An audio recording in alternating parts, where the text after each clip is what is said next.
ತಲುಪಿಸ್ಬೇಕು.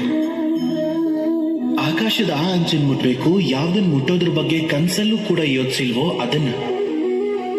ಅದಕ್ಕೆ ನೀವು ಈ 3 ಗುಣಗಳನ್ನ ಬೆಳೆಸ್ಕೋಬೇಕು.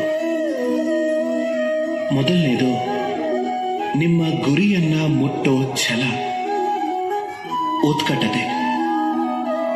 ಇದು ನಿಮ್ಮಿಂದ ಏನ್ ಬೇಕಾದ್ರೂ ಮಾಡಿಸುತ್ತೆ, ನೀವೆಂದೂ ಮಾಡಕ್ಕಾಗದೇ ಇರೋದನ್ನ. ಎರಡನೇದು ಧೈರ್ಯ, ಆಪತ್ತುಗಳನ್ನ ಎದುರಿಸೋ ಸಾಮರ್ಥ್ಯ. ಇದು ನೀವು ಮಾಡಬೇಕು ಅನ್ಕೊಂಡಿರೋದನ್ನ ತಪ್ಪದೆ ನಿಮ್ ಕೈಯಲ್ಲೇ ಮಾಡಿಸುತ್ತೆ. ಮತ್ತು ಮೂರನೇದು ಅನುಭವ ನಿಮಗೆ ನೀವೇನ್ ಮಾಡಬೇಕು ಅನ್ನೋದನ್ನ ಕಲಿಸ್ಕೊಡುತ್ತೆ.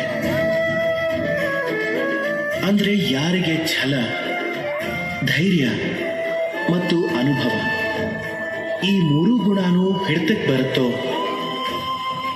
ಅಂಥವರಿಗೆ ಈ ಪ್ರಪಂಚದಲ್ಲಿ ಪಡ್ಕೊಳಕ್ ಆಗದೆ ಇರೋಂಥದ್ದೇನೂ ಇರೋದಿಲ್ಲ. ಅವ್ರು ಸದಾ ಸಂತೋಷವಾಗಿ ಹೇಳ್ತಿರ್ತಾರೆ, ರಾಧೇ ರಾಧೆ.